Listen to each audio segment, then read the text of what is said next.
comme présentateur Léo. Merci beaucoup pour cette présentation. Alors, je vous la mets tout de suite et on va pouvoir enchaîner. Alors, et voilà. Donc, on va commencer par le début, par le commencement. Donc, on va commencer par présenter Ecolève, donc notre société. Donc, on est une société de conseil et de services qui travaille donc, sur les thématiques du développement durable.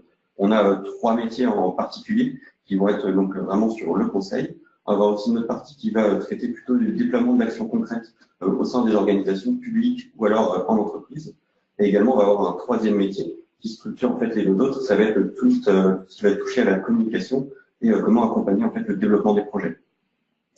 Ecodev, pour vous situer, on est une petite entreprise d'un peu moins de 20 salariés. On existe depuis 10 ans maintenant et on a toujours travaillé sur ces projets de développement durable. Nos thématiques phares sont en fait la RSE, donc vraiment au niveau de l'entreprise, avec la responsabilité sociétale des entreprises. On a également un volet qui va travailler sur la biodiversité, donc en fait comment créer du lien dans les entreprises et comment sensibiliser au développement durable au travers de jardins potagers ou au travers d'installations de ruches. On va également avoir toute une partie qui va s'intéresser donc au climat en général et en fait d'évaluer l'impact des entreprises sur le climat et notamment de leurs activités.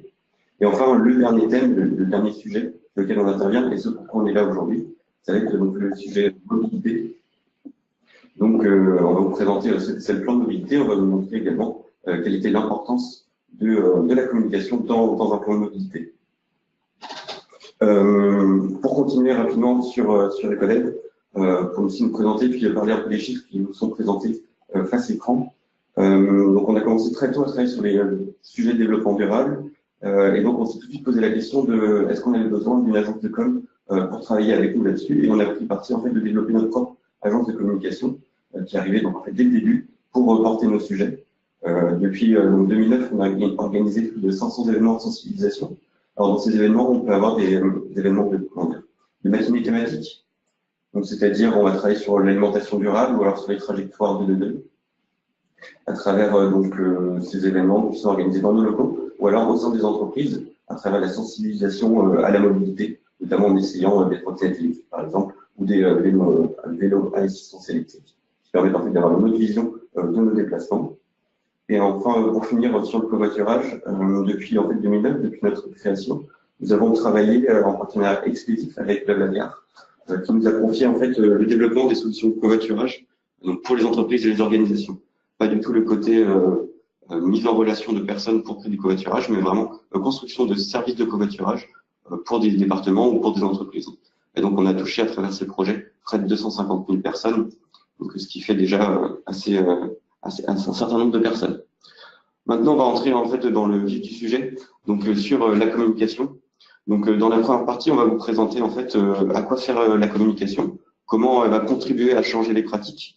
De quoi avons-nous besoin pour communiquer, quels sont les outils dont on va devoir s'équiper. Et enfin, on va parler de la reconnaissance de la communication et comment maintenant elle prend de plus en plus en place dans la mise au point des pratiques.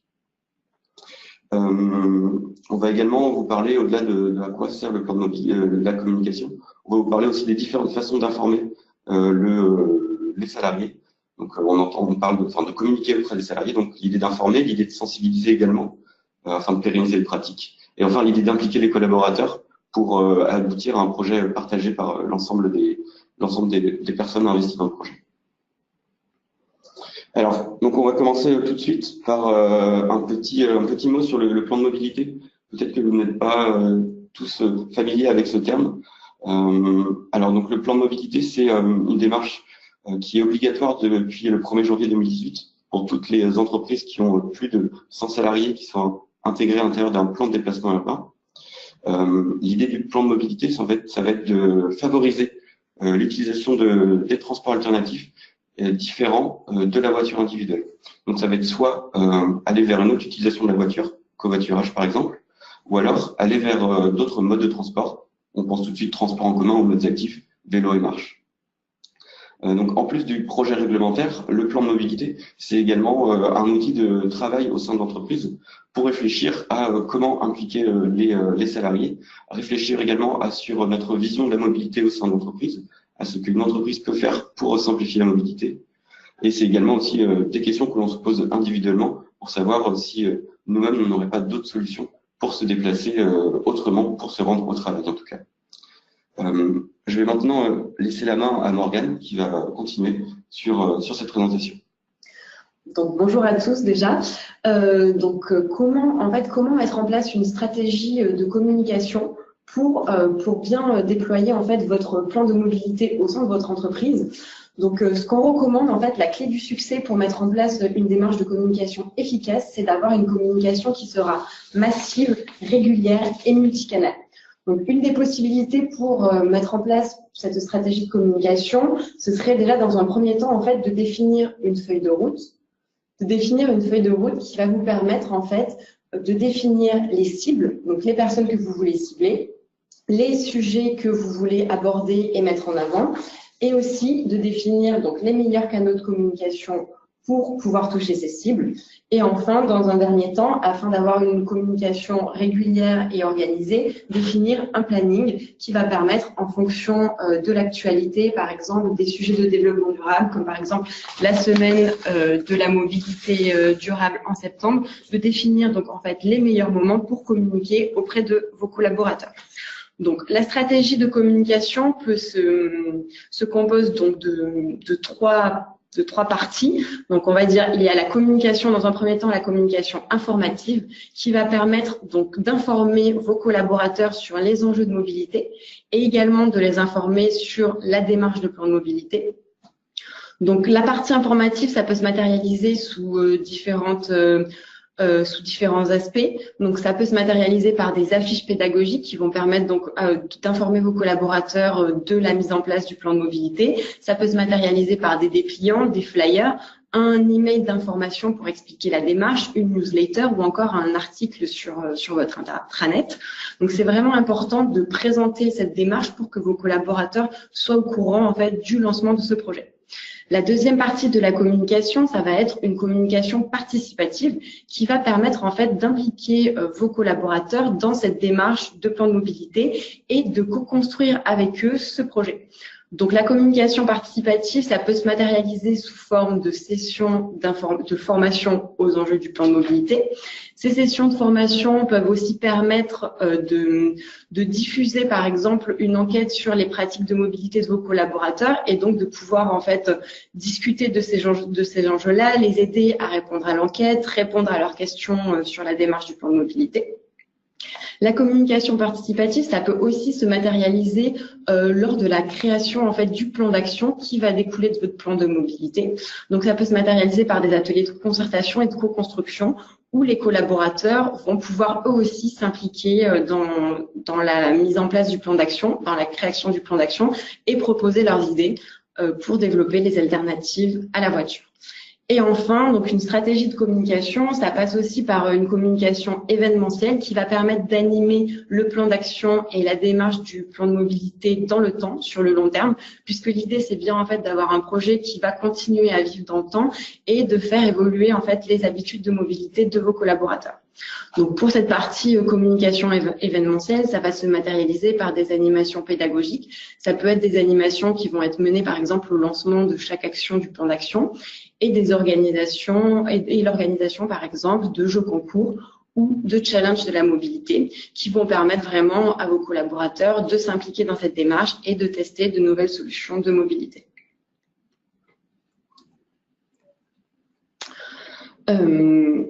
Voilà, donc en fait, la stratégie de communication est vraiment très importante et c'est un point aussi qui est mis en avant par toutes les théories de psychologie cognitive. Donc qu'est-ce que la psychologie cognitive? En fait, la psychologie cognitive, c'est une approche de psychologie qui est centrée sur le traitement de l'information et qui nous donne des informations pour essayer d'impacter au mieux en fait les collaborateurs, de rendre la communication plus efficace et de faciliter le changement de comportement. Ça reprend également des techniques, je ne sais pas si vous connaissez, comme le nudge, et qui en fait l'objectif c'est de créer des actions plus efficaces pour modifier de petites actions qui vont demander peu de ressources, mais qui vont être efficaces et qui vont permettre de modifier facilement les comportements. Et en fait, ce que nous apprend cette psychologie cognitive, donc il y a deux choses, c'est que parfois il y a donc certaines phrases, certaines incitations qui vont permettre d'inciter au changement, alors que c'est des actions qui sont vraiment faciles à mettre en œuvre. Par exemple, ça va être le fait de pouvoir comparer vos collaborateurs entre eux, de féliciter et de récompenser les personnes qui ont les meilleures pratiques de mobilité. Donc ça, c'est des choses qui vont pouvoir inciter au changement. Et dans l'incitation au changement, quelque chose qui est aussi très important, ça va être le fait de répéter, d'avoir une communication régulière. Puisque comme vous le voyez sur le schéma qui est sur la slide, dans un premier temps, vos collaborateurs vont peut-être se dire donc je n'ai pas envie de changer mes habitudes de mobilité, donc j'ai l'habitude de me déplacer comme ça et je n'envisage pas d'autres moyens de transport. Et petit à petit, en fait, en essayant de les sensibiliser, de les informer sur les différents enjeux, les collaborateurs vont envisager en fait le fait de pouvoir changer de mode de transport. Et ensuite, en voyant peut-être leurs collaborateurs, en voyant peut-être leurs collègues venir à vélo au quotidien, ils vont peut-être être incités à réfléchir en fait à se déplacer autrement, par exemple à utiliser le vélo. Donc ils vont envisager cette possibilité et petit à petit donc ils vont peut-être pouvoir être amenés à essayer le vélo et à intégrer en fait le vélo de plus en plus régulièrement dans leur pratique de mobilité. Donc pour accompagner toutes ces étapes de changement de comportement qui sont longues, en fait le plus important c'est de donner la possibilité en fait aux collaborateurs de réaliser ces changements en les informant, en les sensibilisant et en leur donnant la possibilité de tester ces nouveaux modes de déplacement. Voilà, c'est pour ça que, en fait, pour accompagner ce cheminement, la stratégie de communication est très importante dans la mise en place du plan de mobilité. Alors, donc là, on vous a repris en fait un peu les grandes étapes du plan de mobilité pour vous dire en fait à quel moment et sous quelle forme vous pourriez communiquer auprès de vos collaborateurs. Donc, dans un premier temps, il y a le lancement du projet, donc la mise en place, le choix du rétro-planning, la mise en place des parties prenantes, donc voir un peu comment ça va se dérouler. Donc, suite au lancement du plan de mobilité et avant le diagnostic, vous pouvez faire une communication informative auprès de vos collaborateurs. Donc, cette communication peut se faire par email, sous forme d'un article sur le lancement du projet ou un dépliant informatif. Ensuite, donc, vous allez mener le diagnostic de votre plan de mobilité. Donc, le diagnostic, c'est l'étude des lieux d'habitation des collaborateurs, l'accessibilité du site, l'étude des pratiques et des besoins en déplacement de vos collaborateurs et l'identification des pistes d'amélioration. Donc, à ce moment-là, vous pouvez communiquer pour promouvoir, en fait, l'enquête de mobilité auprès de vos collaborateurs. Donc, l'idée, c'est d'améliorer en fait le taux de réponse à cette enquête pour avoir des résultats les plus représentatifs possibles des pratiques de mobilité de vos collaborateurs. Vous pouvez également organiser des sessions de formation ou des stands pour présenter le projet et diffuser l'enquête. Ensuite, donc suite à ce diagnostic, il va y avoir l'étape d'élaboration du plan d'action, ou donc la partie rédaction du plan d'action en fonction des actions d'amélioration qui ont été relevées en amont, définition des indicateurs de suivi et restitution des résultats.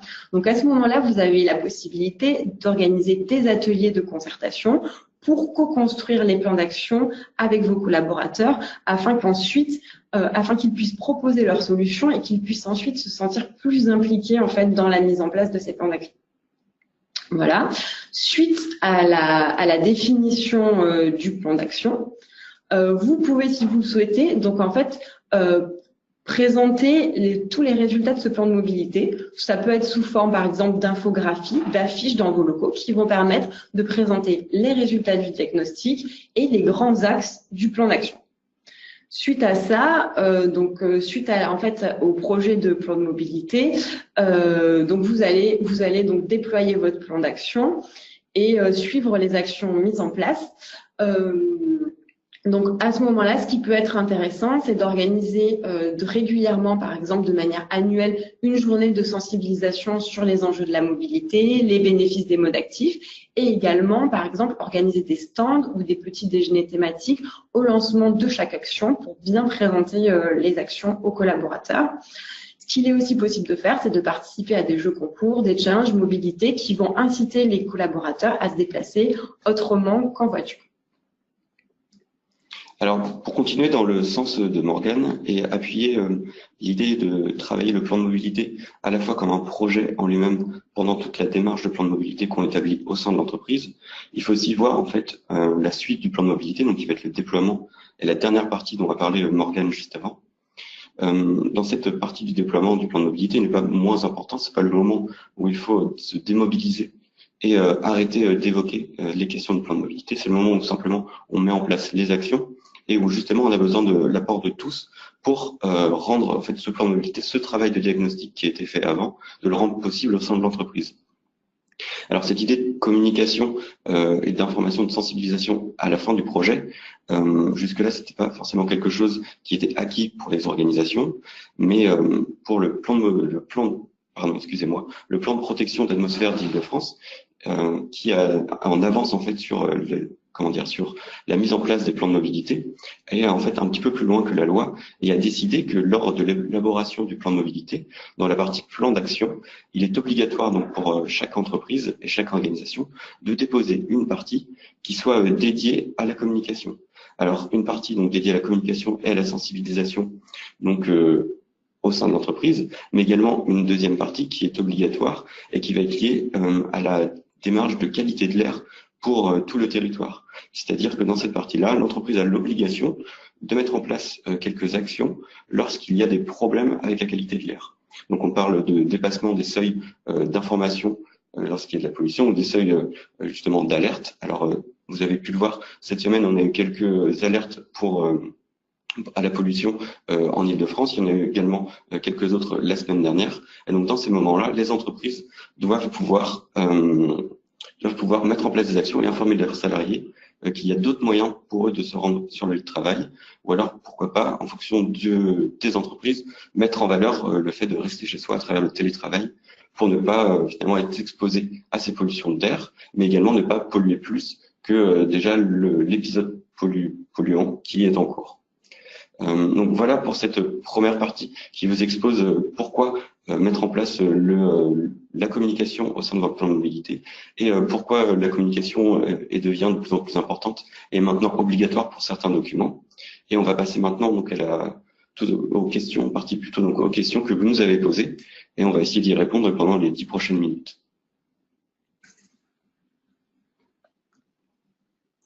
Alors, c'est Daphné qui va se charger de nous poser les questions que vous nous avez transmises à travers l'outil GoToWebinar. Alors une première question qui est est-ce qu'il faut inclure les représentants du personnel dans une démarche de plan de mobilité? Évidemment, l'idée du plan de mobilité, c'est d'arriver à un projet partagé par l'ensemble de l'entreprise. L'idée, c'est de faire donc adhérer toutes les forces vives de l'entreprise, donc à la fois les personnes en tant que salariés, mais aussi les dirigeants en tant que dirigeants. Et puis cette implication à travers les salariés donc passe évidemment par les représentants du personnel, passe aussi directement par les personnes eux-mêmes à travers notamment les ateliers de concertation. Est-ce que tu veux ajouter quelque chose? Ce qu'il est possible de faire, du coup, en règle générale, c'est de présenter la méthodologie du plan de mobilité donc aux instances représentatives du personnel afin de les informer en fait de ce qui va être mené, des différentes étapes, de les informer également des objectifs de ce plan de mobilité et des bénéfices pour les collaborateurs et de la partie plan d'action de toutes les actions qui pourront être mises en place à l'issue de ce plan de mobilité. Selon vous, quels sont les types de communication qui sont à privilégier? Est-ce que c'est plutôt sous forme d'humour, en culpabilisant ou en mettant les collaborateurs en concurrence? Alors, au niveau des pratiques à utiliser, il n'y a pas une forme qu'il faut choisir parmi les autres. Après, l'idée de la culpabilité est quelque chose qui a été déjà beaucoup mis en place et beaucoup travaillé, notamment sur l'environnement en général, notamment avec les déchets, en nous responsabilisant, par exemple, si on jetait quelque chose par terre, c'était de notre faute. Donc, il faut éviter de passer par ces moments de culpabilisation. Après, il n'y a pas plus l'humour ou plus un autre mode qu'il faut mettre en avant. Il faut plutôt tous les utiliser. Vous verrez dans la suite de notre présentation, on va vous présenter quelques projets qui ont eu lieu et puis du coup quelques exemples de communication qui a été mis en place. Certains ont joué sur l'humour, d'autres ont eu un aspect beaucoup plus sensibilisation. mais jamais dans l'idée de culpabilité, en tout cas de faire culpabiliser les salariés. L'idée, c'est aussi que ça va dépendre en fait de la culture d'entreprise, et c'est pour ça que c'est important de définir une stratégie de communication et une feuille de route. Comme ça peut permettre de se mettre d'accord sur les sujets qui vont être abordés et sur la façon, sur le ton sur lesquels on va aborder ces sujets. Voilà. Et ça va dépendre aussi du message qu'on veut faire passer et de l'esprit d'entreprise. Alors, est-ce qu'il y a une autre question? En général, quels sont les indicateurs qui sont mis en place pour suivre la performance du plan de mobilité? Alors, donc habituellement, en fait, la mise en place d'indicateurs, c'est quelque chose qui se fait dans la partie plan d'action. Donc, en fait, il y a plusieurs actions qui vont être définies sous différents axes. Donc, avec un calendrier qui va être défini, un budget, et en face de chaque action, il va être possible en fait de définir des indicateurs de suivi pour voir si ces actions ont bien été menées. Ensuite, en fait, l'objectif principal du plan d'action et du plan de mobilité, c'est bien évidemment en fait de faire évoluer la répartition modale de vos collaborateurs. Donc en fait, les indicateurs de résultats vont s'orienter principalement sur la répartition modale. Ce que j'entends par répartition modale, en fait, c'est la part de vos collaborateurs qui vont se déplacer sur leur trajet quotidien en voiture, en transport en commun ou à vélo. Donc voilà, l'objectif final du plan de mobilité, ça va être de diversifier la répartition modale de vos collaborateurs et de faire diminuer en fait la part modale de la voiture individuelle. Et donc en fait, ces indicateurs peuvent être obtenus simplement en refaisant des enquêtes un an après le premier travail qui a été fait, ou simplement 2 ans, et puis en fait avoir donc une évolution dans le temps donc de vos parts modales. Et justement, ce sera l'occasion encore après dans la suite de présentation. On va également parler donc d'un de nos plans de mobilité qu'on a réalisé pour un de nos clients, et où justement il y a eu ce travail de suivi et qui a permis de voir une évolution assez conséquente des pratiques de déplacement au sein de l'entreprise. Comment maintenir la dynamique d'un plan de mobilité lorsqu'il a été mis en place depuis plus de 10 ans avec différentes actions d'incitation et notamment fait la promotion des modes actifs? Voilà, quelles seraient vos recommandations pour maintenir la dynamique? Alors, dans un premier temps, l'idée, ce serait peut-être de refaire une enquête sur les pratiques de mobilité de vos collaborateurs pour refaire un point, pour voir quelles ont été les évolutions, donc qu'est-ce qui a marché dans le passé par rapport à ce que vous avez déjà mis en place, qu'est-ce qui a le mieux évolué et quels restent vos axes d'amélioration. C'est déjà, oui, de partir sur les axes d'amélioration et de faire un diagnostic constant toutes les années pour voir où vous en êtes et continuer à avancer sereinement. Après, il y a peut-être aussi une deuxième dimension, une autre dimension à donner à votre plan de mobilité. Donc ça dépend aussi de votre réalité géographique. Si vous êtes situé à côté d'autres entreprises, par exemple, il y a un niveau supérieur au plan de mobilité qui va être le plan de mobilité inter-entreprise. Donc c'est l'idée, vous avez travaillé de votre côté pour améliorer le déplacement de vos salariés, mais peut-être que vous pouvez aussi voir avec vos voisins comment améliorer donc les déplacements de vos salariés, mais aussi des autres entreprises à côté. Et ça vous permet également de mutualiser les moyens que vous pouvez mettre à disposition de vos salariés. Et ça aussi permet de faire des échanges, en tout cas du lien avec les autres entreprises de salarié à salarié, et donne aussi une autre résonance pour eux qui voient finalement que le projet continue à avancer malgré le temps qui passe. Après aussi, pour le faire durer dans le temps, vous pouvez aussi instaurer des événements annuels, par exemple, sachant que tous les mois de septembre, donc vous aurez de la sensibilisation ou des animations sur le thème de la mobilité, et également mettre en place des challenges mobilité annuels auprès de vos collaborateurs, puisqu'en fait, ces challenges mobilité, ils permettent aux collaborateurs donc de tester de nouveaux modes de transport, et donc ça pourra permettre d'inciter à des collaborateurs qui viennent toujours en voiture de tester de nouveaux modes de transport et vraiment de passer de la théorie à la pratique. Une question maintenant plutôt relative à la loi. Vous avez tout à l'heure évoqué donc d'une part la loi de transition énergétique et le PPA Île-de-France. La question est quelles sont les autres obligations de l'entreprise dans la partie plan d'action? Alors, lorsqu'une entreprise réalise son plan de mobilité, en fait, elle doit rendre donc un document à l'autorité organisatrice de la mobilité sur son territoire, donc qui peut être en fait celui qui s'occupe des transports ou simplement la métropole ou la communauté d'agglomération. Ce document doit être composé d'une étude de vos moyens de se rendre sur votre site, une étude d'accessibilité, donc de l'offre de transport, à la fois en voiture, à la fois en transport en commun, mais également à vélo et à pied. Ensuite, une seconde partie que vous devez rendre dans ce rapport, c'est une étude de déplacement, enfin une photo des déplacements de vos collaborateurs. En fait, c'est de connaître les pratiques de déplacement des salariés de votre entreprise. Et vous devez donc, en troisième partie, délivrer, en tout cas leur montrer que vous avez mis en place un plan d'action. Et à travers ce plan d'action, vous devez avoir donné des moyens à chacune des actions. Donc ces moyens peuvent être simplement dire quel service va s'en occuper, ou alors quel budget vous allouez à ces moyens. Vous devez également allouer un calendrier, c'est-à-dire que vos actions, peut-être que vous les ferez à court terme ou à long terme, donc peut-être en inscrivant simplement l'année. Cette action se fera dans l'année 2019, celle-là peut-être dans 2 ans, dans 3 ans. Et vous devez également parler d'indicateurs pour suivre votre action. Alors ensuite, suivant les territoires, et notamment les territoires où il y a des plans de protection de l'atmosphère qui sont mis en place, notamment celui de l'Île-de-France, vous devez en plus revenir tous les ans, et tous les ans dire quelle action vous avez mis en place ou pas. Donc en tout cas, le faire savoir à la collectivité. Puis le PPA Île-de-France impose également de mettre en place une action, à minima une action annuelle dans le cadre du plan de mobilité. Quel argument utiliser auprès de la direction pour avoir leur implication et leur soutien, notamment financier, dans le plan de mobilité? Alors, en fait, le plan de mobilité peut se voir sous plusieurs aspects. Il peut se voir sous l'aspect sécurité, sous l'aspect RH et bien-être au travail.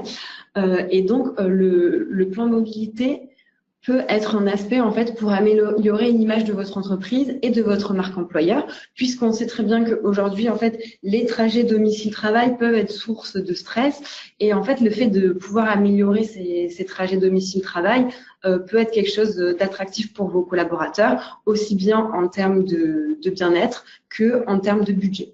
Puisque donc, les déplacements domicile-travail sont une source non négligeable de coûts, notamment par exemple quand on se déplace au quotidien en voiture. Donc il y a tous les coûts liés à l'achat de la voiture, à la maintenance, à l'essence. En fait, la mise en place de la proposition de solutions alternatives à la voiture peuvent aussi aider à réduire ces coûts pour vos collaborateurs. Donc, je pense que l'aspect principal, ça va être le bien-être des collaborateurs. Ça peut être également pris sous d'autres angles, par exemple l'aspect fédérateur, création de liens entre vos collaborateurs, l'aspect sécurité routière, essayer en fait de limiter les risques liés à l'utilisation de la voiture, afin de limiter par exemple tout ce qui est absentéisme et accident du travail, donc lié à la partie routière. Et on a tout dit. Tu veux dire attractivité et l'attractivité, oui. Je pense qu'on a tout dit. Peut-être juste une dernière question avant de passer bonne pratique. Très bien. C'est que pensez-vous des actions coercitives dans un plan de mobilité? Par exemple, faire payer le stationnement sur un site pour réguler le nombre de véhicules, sachant que voilà, en moyenne, une place de stationnement coûte pour l'entreprise 1 000 €. Que pensez-vous de ces actions coercitives? Alors, effectivement, le stationnement a un coût et qui est de plus en plus important. Il évolue en fait depuis avant les années 2000, il a augmenté donc de près de 30%, au moins jusqu'en 2016. Donc, il continue d'augmenter actuellement. Vous avez cité notamment le coût pour vous pour une de vos places de parking. Alors après, donc le constat est le même. Il s'agit on n'a pas accès à un parking en tout cas très grand et tout le monde ne peut pas en profiter. Et donc, plutôt que de pénaliser et finalement de donner qu'à certains le moyen d'accéder à ce parking, il faut plutôt aller dans l'autre sens et encourager à aller vers d'autres pratiques qui permettent notamment de réduire le nombre d'utilisation des places de parking. Alors on pense notamment au covoiturage. Le covoiturage permet donc de se déplacer à plusieurs au sein d'une voiture, donc réduire le nombre de voitures qui arrivent sur votre parking. Après, il faut savoir accompagner ces mesures. Donc par rapport au parking, il peut être mis en place une action du coup plutôt incitative, donc à l'inverse, où simplement on mettra en valeur des places de covoiturage qui sont estampillées avec donc un macaron covoiturage, éventuellement un panneau donc pour rendre visible la pratique, et peut-être pour donner aussi plus plus d'encore d'impact à ces projets, donner les places de parking les plus proches en fait des entrées, qui donc incitent encore plus les employés à utiliser le covoiturage pour se rendre sur le lieu de travail.